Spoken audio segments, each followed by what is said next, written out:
welcome everybody to Drunk Dudes in a Gun Room. Today, this show is brought to you by Operation Encore. Operation Encore is a 501c nonprofit that is helping veterans transition into music careers. They are making rock stars out of veterans every day, and you can learn more about what they do at operationencore.org. You can go over there and click that little donate button or follow their social medias and tell them about the wonderful things that they are doing. Hey, today our guest is Lieutenant Colonel Jason Pike. The Army investigated him and arrested him and tried to break him. Lieutenant Colonel Jason Pike is undoubtedly a soldier against all odds, a national best-selling author and book. Let's welcome Jason Pike. Hey, what's going on? Hey, pretty good. I'm just sitting here drinking a Coors Light myself, so there you go. Getting loosened up so I can express myself. I'm working on my expression here. So, but yeah. Mm. Yep. I got me a little Eagles Rare today, so. Right. No, I speak from the heart, and no, I did 31 years in the Army. I started from the very bottom. I was a private. But more than a private low, I was 17 years old when I joined. I was in high school, but I had failed the first grade. And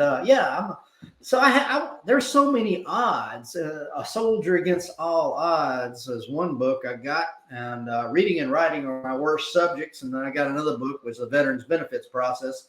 But you know what? I got money to help, I'm a Lieutenant Colonel, so I got a little money to get people to hit me out with stuff. But I can answer about any question you want on this stuff. All right. Yeah. Well, let's start out with what brought you to the military. Wow, because everybody said I couldn't do shit. And back when I joined in 1982, you either go into the jail or you're going into the Army. And I figured I don't want to go to jail, so hell, I'm going to go to the Army. And I thought, that's where the low life goes. That's where I went to the reserves, not the active duty.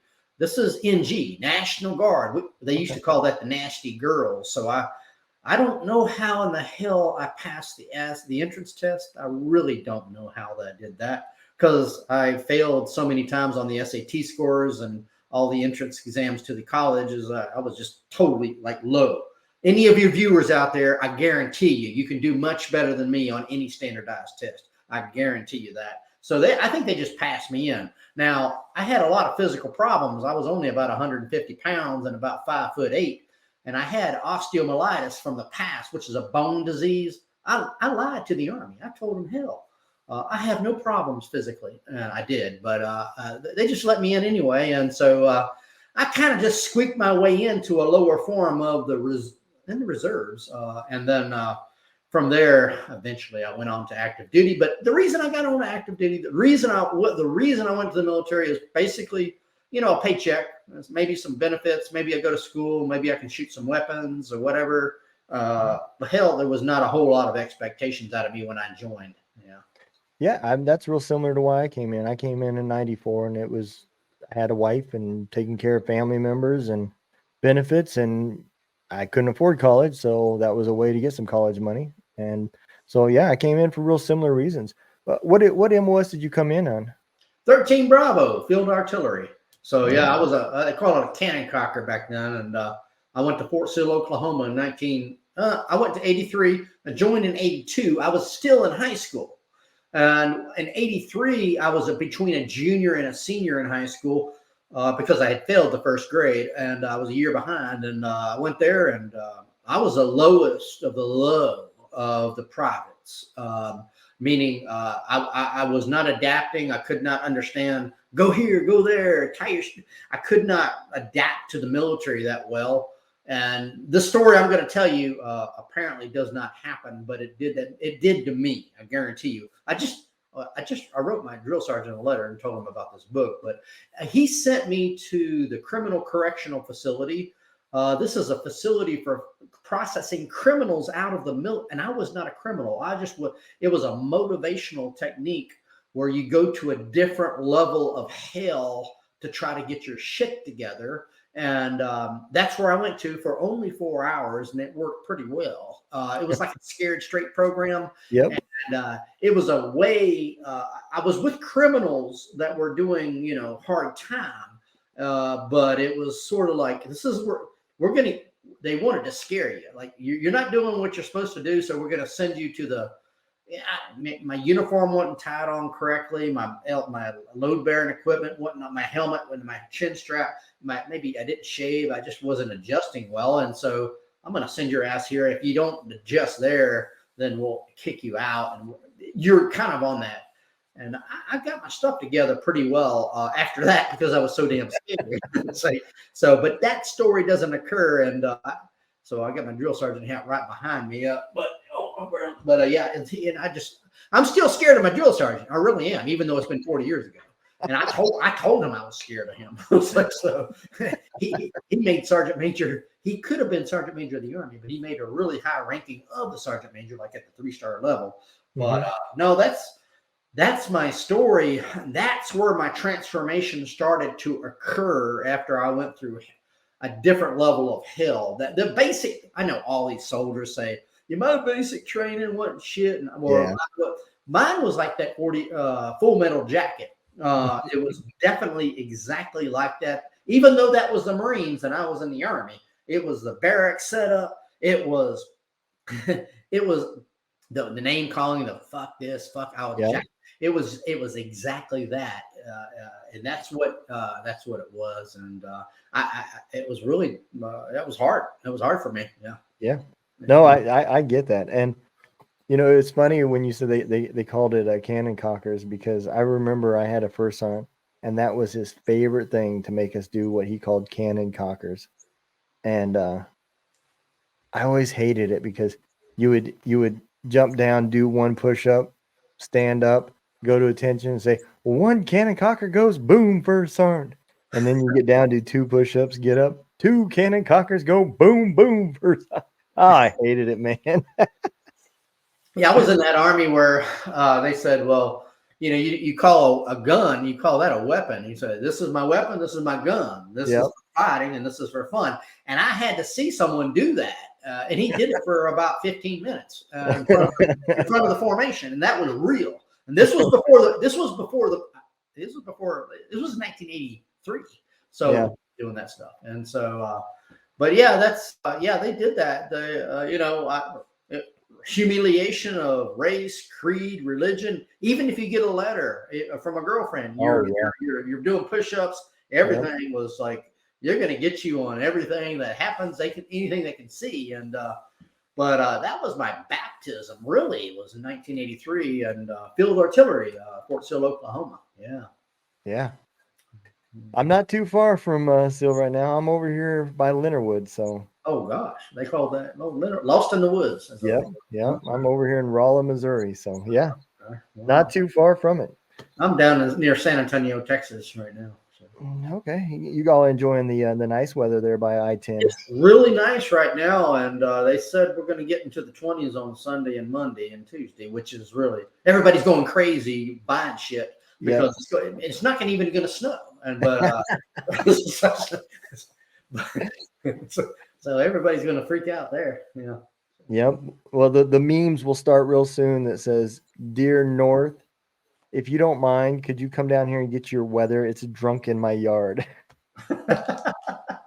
Every winter I see those memes from the southern states asking for them to come back down and get their weather. Get the weather. Yeah, I hear you. Oh, cool. So came in enlisted. You then how far did you go enlisted before you became an officer? I went up to from E1 private to E4 specialist. I went through the primary leadership development course. And then, when I was enlisted, I said, damn, if I went through this crap, I can be an officer. I says, I can go to college. I became a lot of confidence developed in me. Yeah. I went up to E4 and that's where I first got laid, was after basic training. I found a girlfriend, and because I had confidence, I walked better, and I looked, well, I don't know if I looked better, but I had more confidence, and And I said, yeah. And so I eventually went up to E4 and specialist, and I was going through junior ROTC. I had to go into a low level of college, which was a community college, a junior college. I Yep. was embarrassed to go there because that's where they, any but crazy, lame, lazy, or crazy can go into there. But I had to build up my skills somewhere, and Yep. then go on to Clemson University in South, So I went up from a low level college to a higher level college. Everything was from the bottom, and then I graduated. But no, I said, you know what? The reason I wanted to become an officer is, or the reason I even went to college, it was because, you know what? If I went through what I went through, I guarantee you I can do more. And I definitely needed people to help me. In other words, Yeah. I'm not a good processor of information. Enlisted folks, they have to do certain things. A manager can tell people what to do. Ship flows downhill. I figured it'd be better to be uphill, having people helping me out. If I can take care of them, they can help me out. And I can just tell them, I'm fucked up a little bit. Can you help me? And then a lot of sergeants will say, yeah, if you're honest with them. And I said, well, you know what? I'd rather be up there than having to deal with all this petty little bullshit that I can't even understand anyway. And so, well, there is some truth that I don't work for a living. There's that old thing like, don't call me sir, I work for a living. I said, well, hell, Yeah. I want to be up a little bit higher and where I can get help from other folks and treat other folks right, be a manager of people. And I did well as a manager instead of, I got a light in here, but I guarantee you most people can change that light better than me because I'd probably get electrocuted. But that's just me. And, so I started looking at my weaknesses and my strengths after I went through that. And I said, you know what, I think I can go to college, but I'm going to have to start low and go a little bit longer, nothing technical, and then go that way and then become an officer. And I did. So that's kind of how that worked. And I did become commissioned in the South Carolina National Guard. I started, in the National Guard, and eventually I got an ROTC scholarship from Clemson University. They paid for everything. And from there, I went on to active duty. And I went from the National Guard to active duty. Yeah. Have you ever wondered how you can help out the show? Well, that is very simple. You can help us out by going to www.twodrunkdudesinAgunroom.com. That is www.twodrunkdudesinAgunroom.com. There's many ways you can help us by listening to the show, supporting the show, liking, sharing, and everything else that comes along with social media. But one of our biggest goals is to help build the nonprofit Heroes Voice Media Foundation. This is a foundation that has decided to start celebrating courage and amplifying heroes. Find your voice with Heroes Voice Media Foundation. The National Guard, and I thought they forgot about my obligation to go to active duty, so I didn't tell them anything. So they said, "Hey, you got to go fulfill your obligation for active duty because you had a scholarship," because I was in the National Guard. So what I did is with Clemson University, I got my commission, and then I went into the National. I was able to get into the National Guard, and then later on they found out, hey, you know what, we forgot or whatever. You got to come back. You got to go on to active duty as an officer to fulfill the scholarship obligation. And once I got on to active duty there, I said, man, there's a lot of benefits here. And I want to stay active duty. But yeah, I went Clemson University. When I went in, I went from enlisted National Guard, scholarship to ROTC. Once I got in scholarship ROTC, I got commissioned from the commissioning of ROTC. I went back into the National Guard. I pursued a master's degree. Now I had a delay. It's called an educational delay from active duty, and I didn't, I didn't want to go active duty. I just said, well, I'll just stay in there. But they said, hey, you got to come. You got to go fulfill your obligation. And so that's kind of how that transpired. A little bit of bureaucratic complications there, but maybe some viewers don't know. But really, active duty. Once I hit active duty, I was pretty good to go. But no, I was not the best soldier, put it that way. As you know, almost got kicked out the first time I dated a private as a lieutenant, which was not considered good to do, especially if that, that's fraternization. I got a cease and desist letter from a battalion commander when I was a second lieutenant saying, "You will not see this girl." It was in writing. I wish I still kept it. But he said, "You will not see this girl anymore."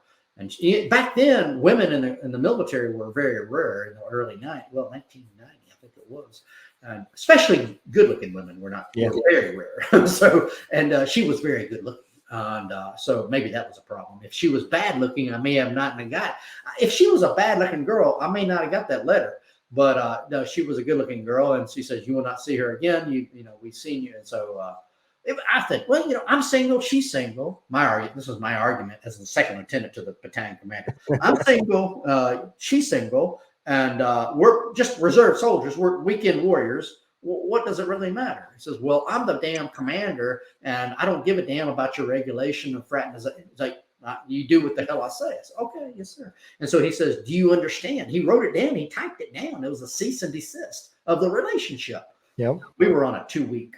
It was one of those 2-week events, annual trainings, and it was at Fort Gordon, Georgia.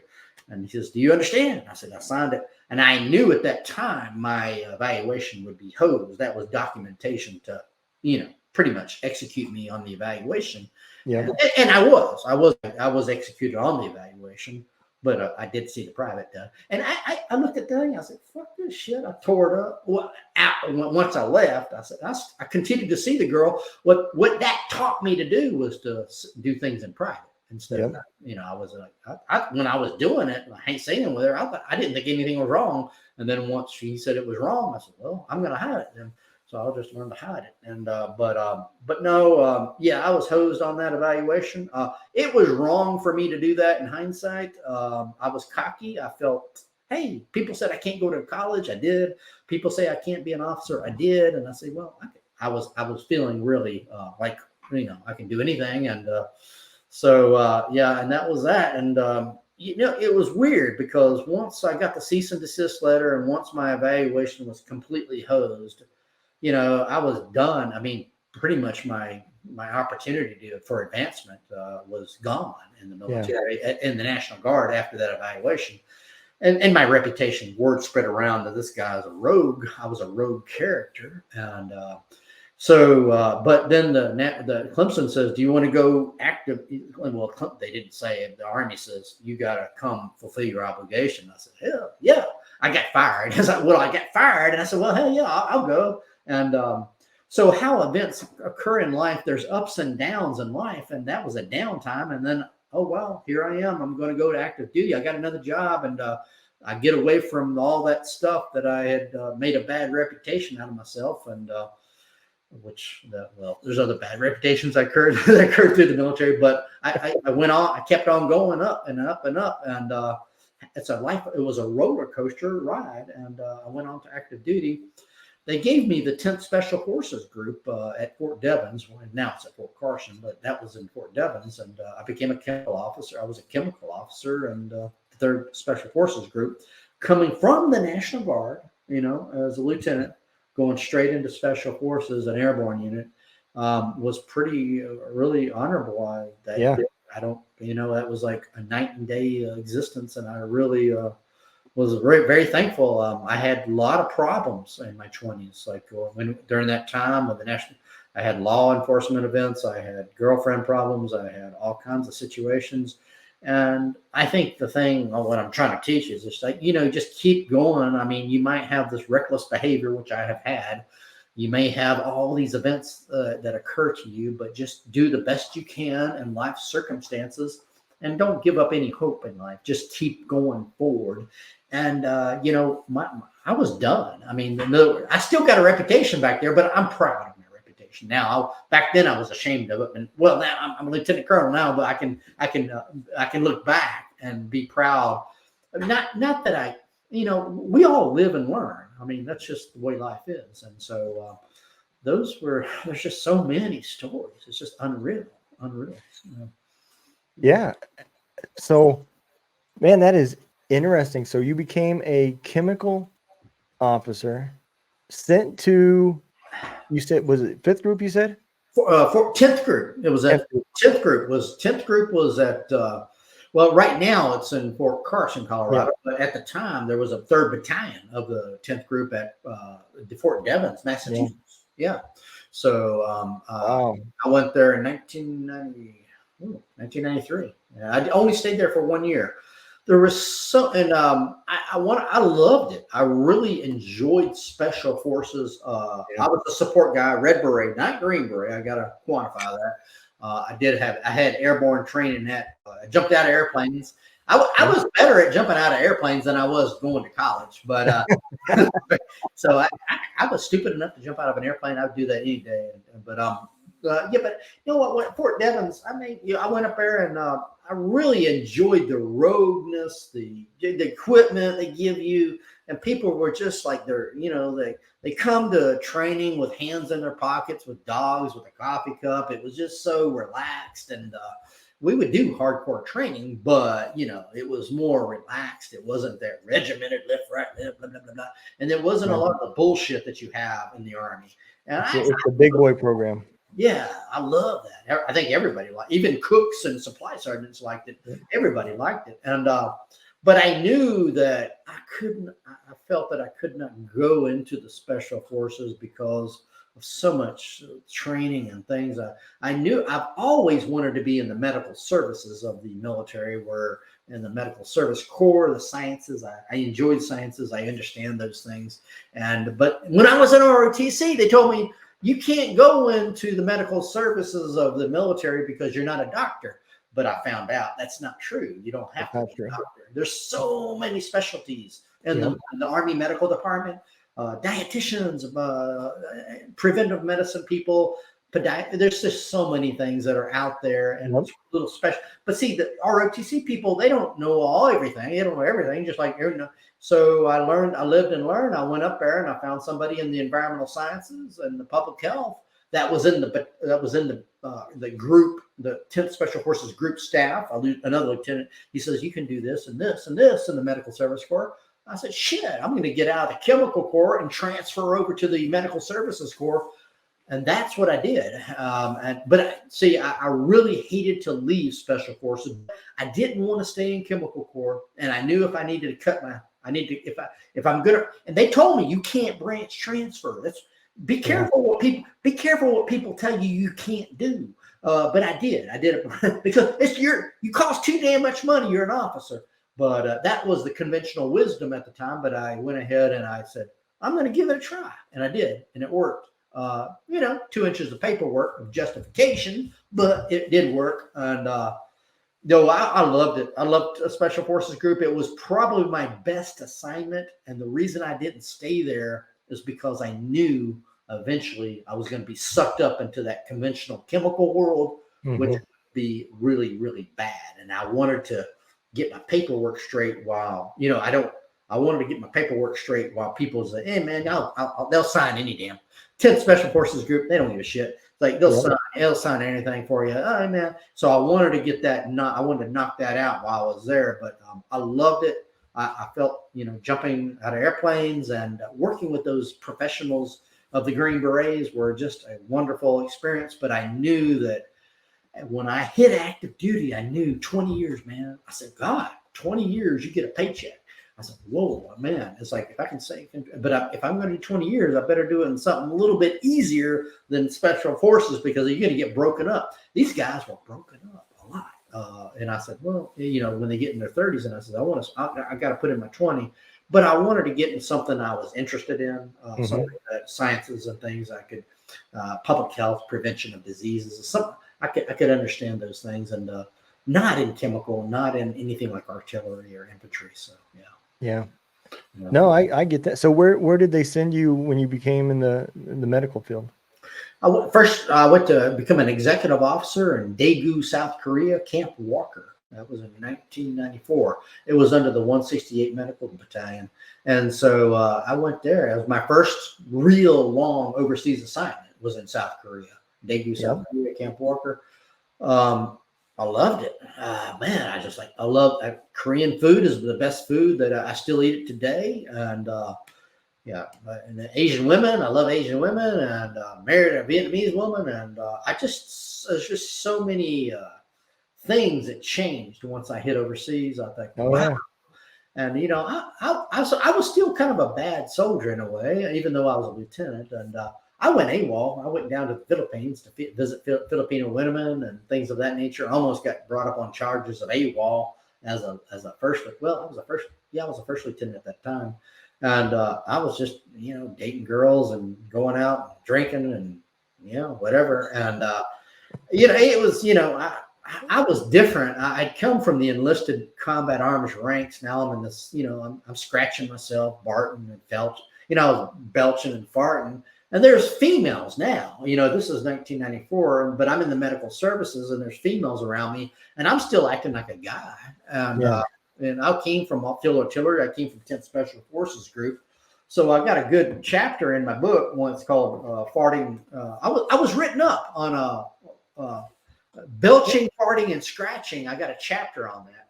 The reason I put a chapter on that is because when I go into Korea, I was just acting like a dude like everybody else. But there's one woman that says, I don't like you scratching, farting, and belching and stuff like that. And I'm thinking, well, you know what? So where I come from, it didn't really matter. So she wrote a letter to the commander, and the commander says, well, he brought me in. He says, you know what? You've been brought in on charges of this letter of a complaint of belching, farting, and scratching. I said, well, he says, but you know what? There's no regulation about belching, farting, and scratching. And he says, well, this is the letter that she wrote. And he says, well, I know you came from field artillery. I know you came enlisted and you've never been around females and things. And he says, well, what I'm going to do is I'm going to just tear this letter up about, the farting, belching, and scratching. And I'm just going to give you a warning. Just be careful. You're in a different, you're now in medical. There's females around and you just can't behave like you've been behaving. And he laughed and he just dismissed me out of his office. But I got a chapter in here called Farting, Belching, and Scratching. So yeah, this is for anybody, but it's all true. I mean, it is true. I mean, you can't make this shit up. No, yeah. So not to skip over, you said you kind of went AWOL to go down and visit girls, and you didn't. What happened from that? Yeah, so that was really stupid of me to do that. But what I would do is I would just leave on these. We have a lot of 4-day weekends in the military, and I would just leave. These are considered 4-day passes or 4-day freebies, and I would just go down to the Philippines. It was about a 4-hour flight from Seoul to Manila. And I would just go and hang out and visit all the girls and go to Angeles City and Olongapo because somebody told me there was a lot of good women there. And I said, yeah, okay. And it's cheap. And I said, okay, it's not far. And I would just go. That was considered AWOL, absent without leave. I did that a lot of times. And that was not, I came, in my mind was, if I got a flight down there, I come back, I'm fine. Technically, I knew it was AWOL, but I thought, well, it's my time off as well. It's my 4 days. You're not supposed to leave Korea. Right. But I did. So I did something wrong. And so it was technically AWOL, and I did that lots of times. But the reason they found out is because I was dating this girl at the office as well. And I told her. And then once we broke up, she told the commander. And then the commander said, hey, you've been going AWOL. And I said, yeah. Well, it didn't really get to me because, the reason it didn't get to me because I was by the time it got to me, I was in the process of PCSing out of there. So by the time we broke up, my evaluation was already written up and I was already about to leave the assignment. And,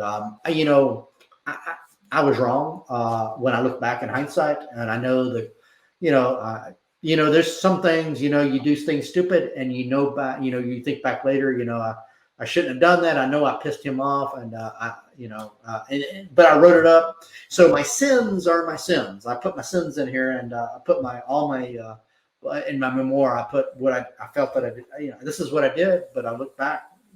But I had a lot of good times. I don't. I know I was skating. I was walking. I was skating on thin ice, and the girl that I was dating, she was already married, so that would be considered adultery. Even though I was single, she was married. and she was married to somebody in the criminal investigation division. But Oh, wow. that was another chief warrant officer. But the thing about it is, see, I didn't care. I felt that again. I felt, hey man, they told me I can't go to college. I did. Tell me I can't do shit. And I did. And I was like, well, I felt that I could get away with not, I was a very humble, but I was cocky. I'm thinking, you know what? Hey, I can do these things and I can do this, I can do that. And I wasn't like, I was good to soldiers, but I was like, to the authority and to the regulations, I felt, yeah, I don't give a shit. I'll just do what I need to do. And that was kind of my attitude. Yeah. But that's how. So that girl that turned me in, she was married, and she was my girlfriend, and she turned me into the commander. And so he found out about that, and it was just, I was already out the door. Matter of fact, I was a first lieutenant, and my name was Mud when I was walking out, leaving Korea. No one would. My name was Mud at the time, and that was another time. Many times my name was Mud, and I walked out with my duffel bag on my shoulder, and I went to the train station. I'm by myself. No one would have drove me out because the commander. I was on the shit list there when I went out that door. Yeah. So when you were leaving Korea, I was coming to Korea. So Korea was, Where'd you go to? I was up by CRC, a little camp called Camp Kyle. Okay. Wow. Yep. I was down south. It's a little easier down there than where you were at, I think, as far as the pucker factor. Yeah. Well, I would, up there, they were only allowed to give you a certain amount of passes. They had to keep a certain amount of people on there. So what I discovered I would do is I wouldn't get a pass. I wouldn't take one so that other people could have them. Okay. And what I did was I would act like I was signing out, but not actually sign my name. Mm-hmm. And then I would go down to Osan or Humphreys, somewhere down south, and hang out down there for the weekend. And then I'd come back up on Sunday and I'd double write my name like I left Sunday and came back Sunday. That's another way to do it. Yeah. The only way I would have got caught is one is if somebody told on me, or occasionally they did go through the barracks and at the middle of the night and do some random searches, because for some reason some guys and some girls couldn't find their way back to their room and they would commingle somehow. I understand.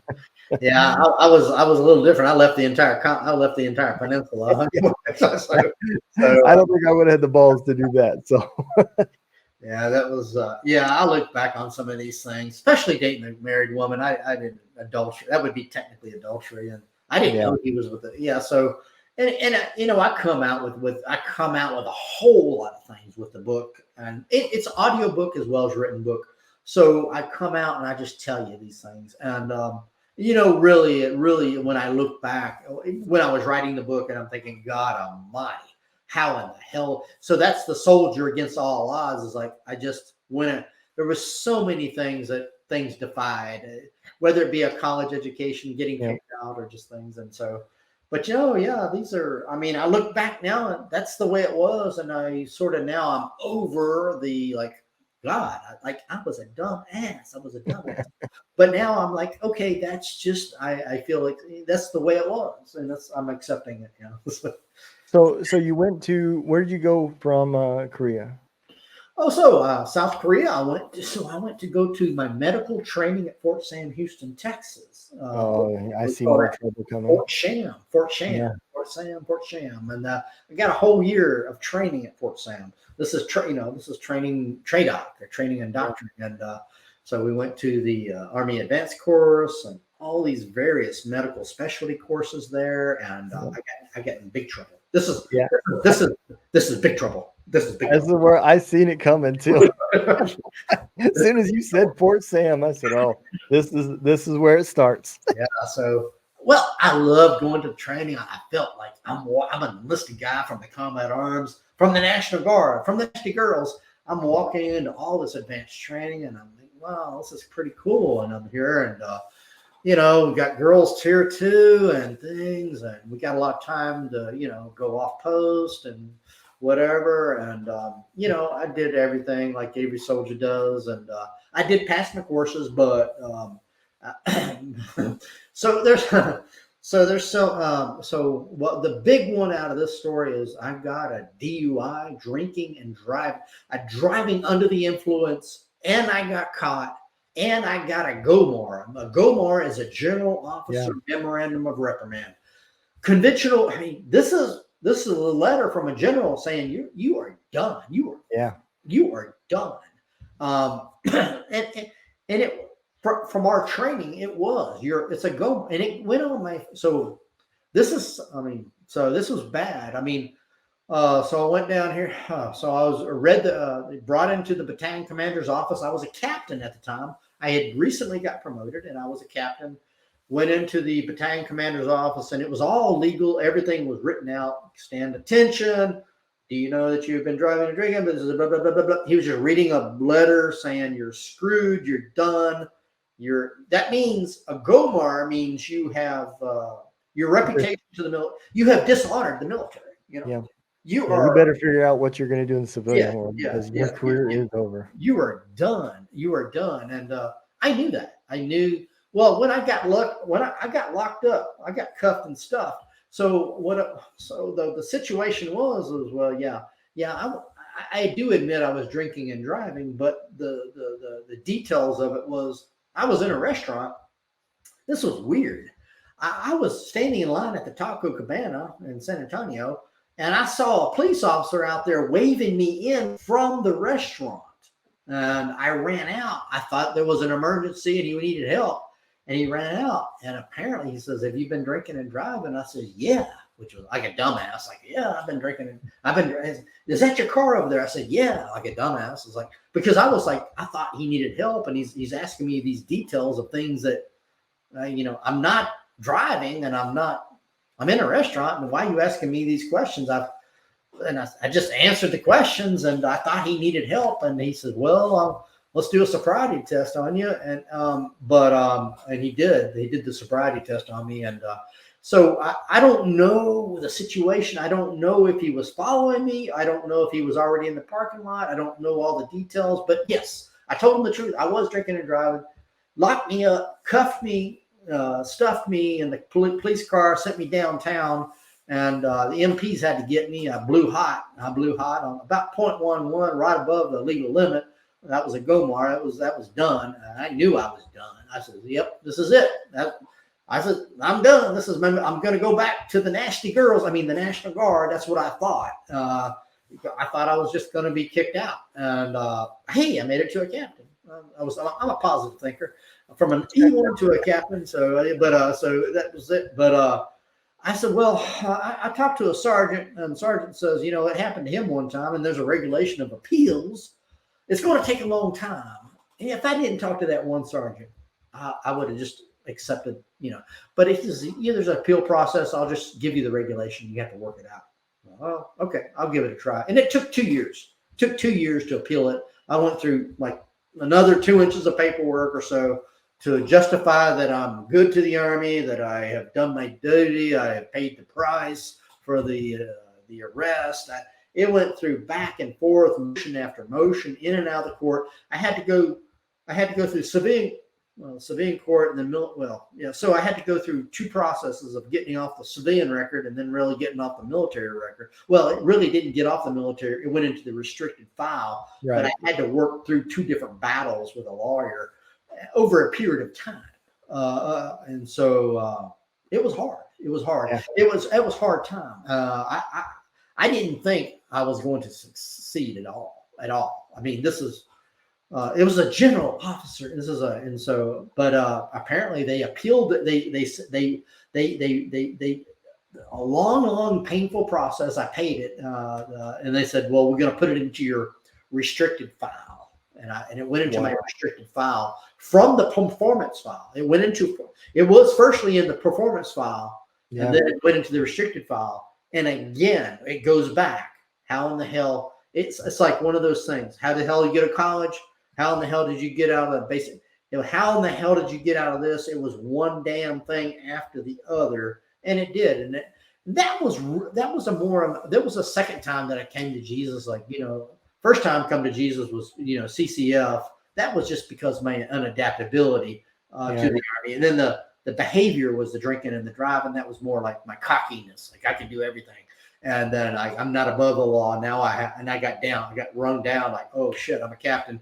And like, oh, well. And so I said, well, I don't want this ever to happen to me. And after that second offense after that DUI, I pretty straightened up pretty well. I really did. I did very well after that.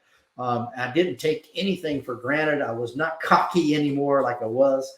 And that was at the age of 32, 33. And it took me that long to come down to like, hey, you know what? I can't take anything for granted anymore. Or I got to have an attitude adjustment in some way. And that DUI, that kind of did that for me. Operation Encore is a 501c nonprofit that is helping veterans turn into rock stars every single day. You can learn more about what Operation Encore is doing by going over to their website at www.operationencore.org. That is www.operationencore.org. If you can give them a hand, just click that little donate button or follow all of their social medias and learn exactly what they are doing to change the lives of our veterans every single day. Yeah, absolutely. Did you take command then after that?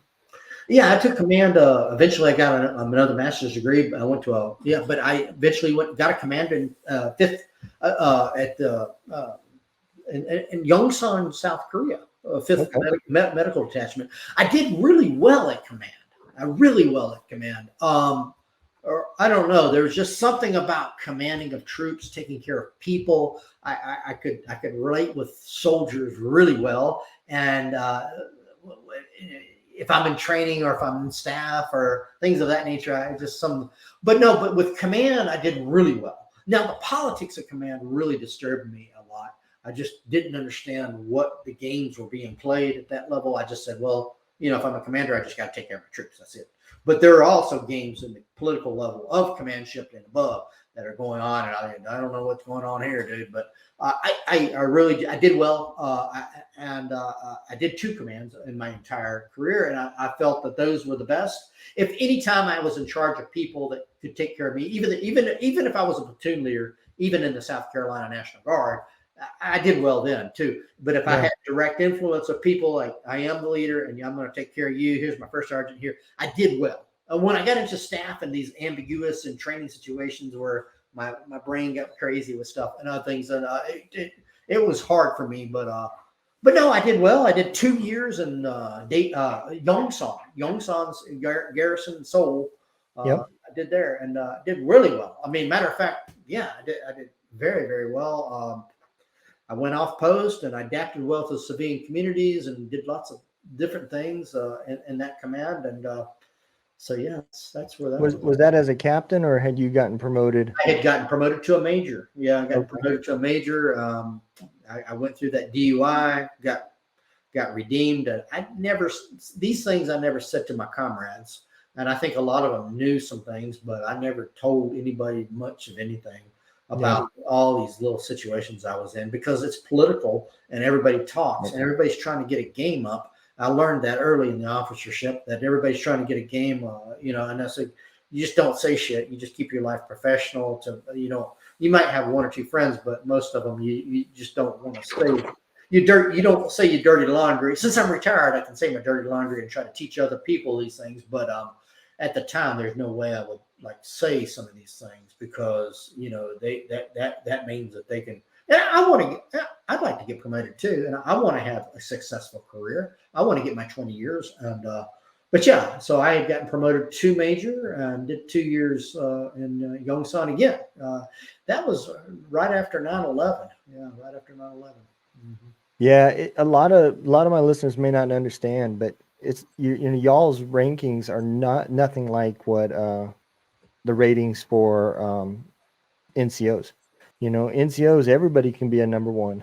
It just depends on your writer and how good he is writing.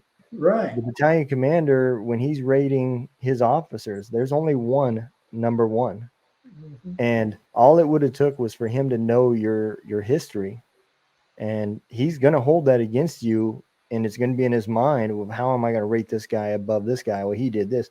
You're automatically going to go to the bottom, even though it's in your restricted fish, even though nobody can see it and it's only hearsay. Yeah, you would have had a really tough time had anybody known.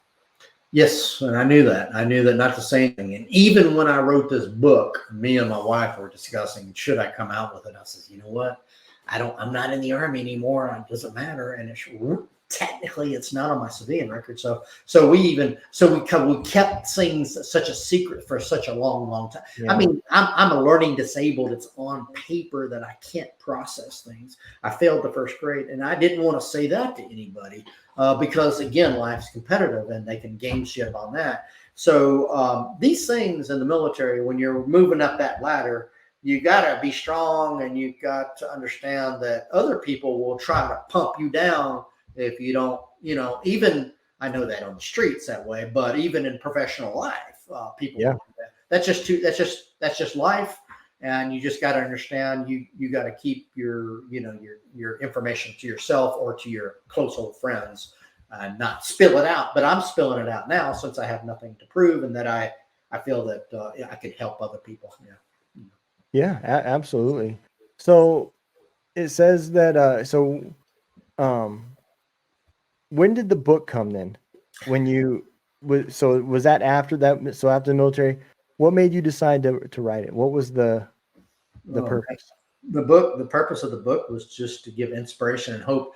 It was like, how did a dumbass like you do all this shit? It was like Yeah. friends and family that was like, they could not believe I could do this. What I'm saying, it's not that, and it was just common questions like, you graduated college, you became an officer, you dumbass, you got promoted to a major. Yeah, I did.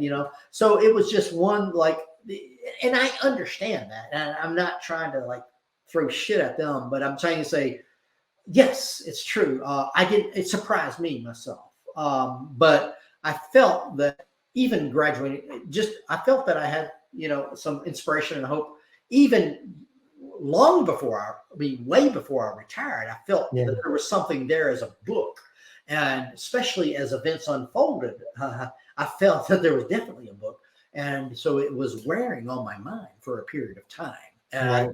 so once I got retired, I didn't want to write the book with my mother and father alive, because I want to honor them. And because if I'm going to write a book, I got to be like, wow, I'm going to give it out to everybody. And I can't.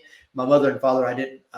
So they're gone, and so that's when I felt comfortable to write the book after they were gone, where I can just be free with everything and just do it. And so that's kind of what I did. It had been on my mind, and it took about 3 years to do it. It took about 3 years of just pounding. And so in my mind, my post-retirement life, other than retiring from the military, which is an achievement, but the book here was probably my next best achievement in my life, because this is where I just like unload all my life lessons and all the fuck ups I did, and how I worked through it. And it's the same, but it's really the same thing that you hear in a lot of those like SEALs and and I'm not a SEAL, I'm not a special operator, but it's really the same old concept of you just got to keep on going. But I do it in many different levels. I've been arrested many times. I've been investigated. I am not the best soldier. I'm probably less than best, but I made it up there pretty well by just keeping on to keep on. I don't have the best reputation in the military, but I did what I did to survive and to accomplish missions. And I did well in many assignments. Some assignments I just didn't do well because just the way it happened. Yeah. So I'm assuming that was your first book. The one for the veterans benefits, is that your second book? Yeah, so this is my first book. This is the juicy, everything we're talking about. Now, my second book, this is out of civilian life, out of the uniform, back into civilian life. This is a veteran self-help book. This is basically how to get your veterans benefits. but it's told in a storytelling style with a lot of links and a lot of messagings to what you need to do to get your benefits, regardless if you're retired or maybe transitioning or what have you. So the reason I wrote this book is because no one wanted to help me in Germany when I was retiring. I was retiring in Germany, and I didn't know. I mean, they didn't want they so I had to put all my paperwork and do the documentations myself. What I'm saying is there was no service officer there. I was a lieutenant colonel. I'm asking for help, and there's nobody helping me out. Yep. They're really, and I asked them. I was planner. I was like, and I knew some people in Washington D.C., but they said that's out of my jurisdiction. And so the Germany, there's only I don't know. There was some problems. I don't know. So I just went ahead and did it myself, and I did very, very well.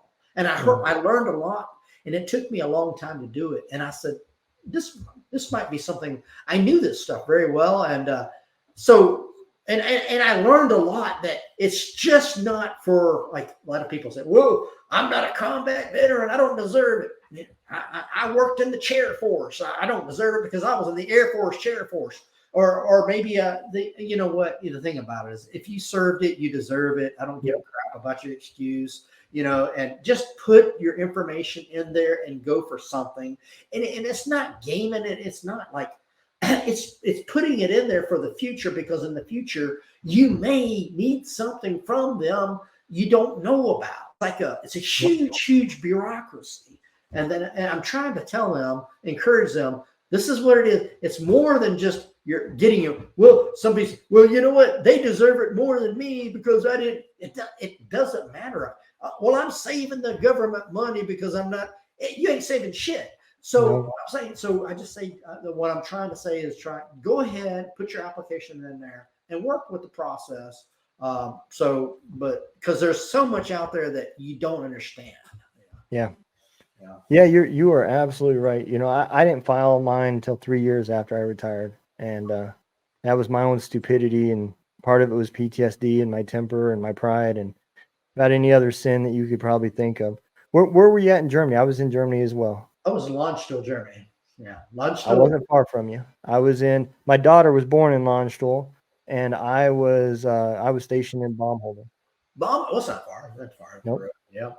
So I was right there at the hospital, near the hospital, and so I was able to go in and out of there pretty easy. I know a lot of people come from different parts of Germany to go to Landstuhl to do the paperwork.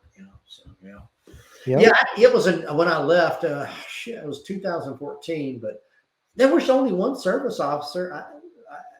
They just would not work with me at all. And I notified him a year out. I said, I'm retiring. And then 2 months, no appointments. How about one? It's like, okay, this is on me now. I got to figure this thing out. And I had to go through all my records.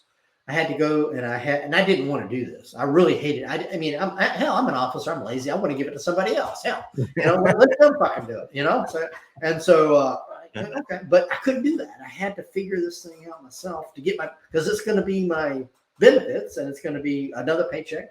And so I went through entire process of getting all this stuff down and writing all the documents out and just typing everything out. And it was an entire workload, and I learned a whole lot.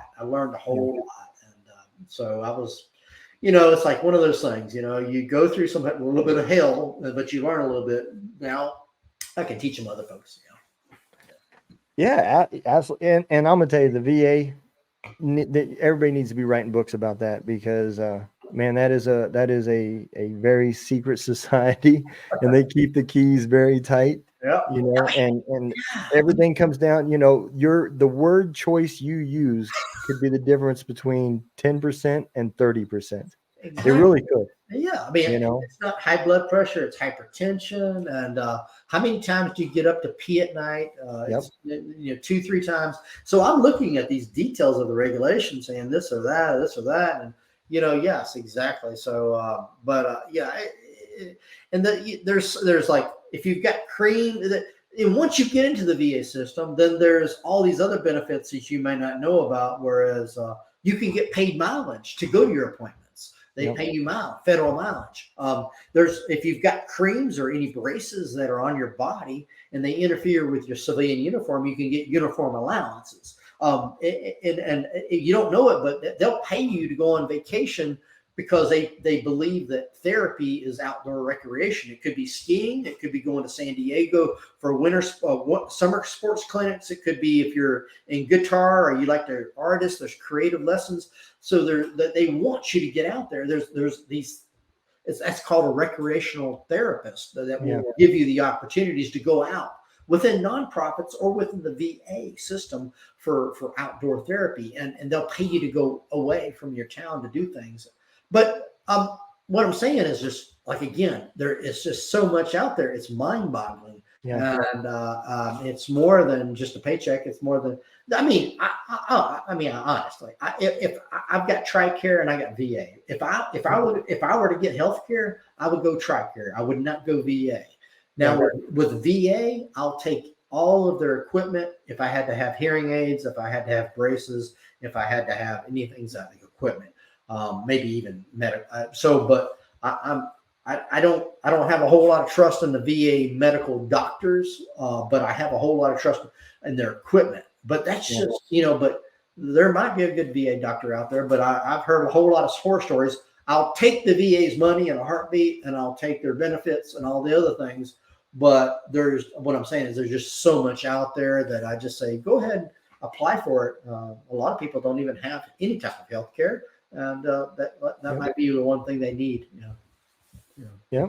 Well, sir, if you don't mind, tell everybody where they can find your books, any web pages, and social media, and all that good stuff. Sure. So you can find my 2 books out. Soldier Against All Odds. That's everybody's odds. That's me. And then you got the VA pamphlet. This is mostly out of the uniform, back into civilian life. I'm on jasonpike.org. jasonpike.org. Both of the books are on Amazon. So I'm on Amazon, Jason Pike, jasonpike.org. That's where you'll find me. You'll find my social handles there. Yep. There you go. All right. Well, I will make sure that we include all the links to everything. And I will also make sure I get you a copy of all the links to all the episodes.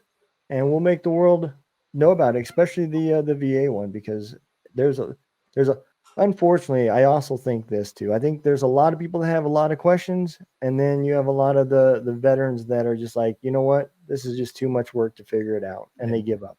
Yeah. And so I can see the both, and it's our duty to get the word out. So I commend you for putting that out there for people, because that's a book I would not want to write. I can promise you that. Yeah, that's right. And the veteran, just if you can get a good veteran service officer, don't do what the hell I did. Go to a veteran service officer and get them to do it. I couldn't do it because I couldn't find one. Believe it or not, at 31 years, Lieutenant Colonel, I can't find a VSO. Go to a veteran service officer. That's the best thing to do. But you can just breeze through it. I got a whole lot of links in that thing where you can just kind of look at it.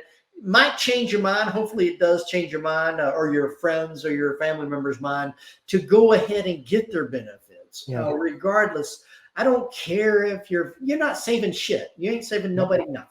You ain't being honorable to nobody. Get your own benefits for you and your family. You're being dishonorable to yourself. Yes. And also because your benefits could live on after you die to your family members. That's true. So you just so many things that you just don't really know. Yeah. That is true. Well, if you don't mind sticking around, we'll go and throw the exit out there. All right. I appreciate everybody that listens. Y'all take care, man. Be safe, and we will see you next week.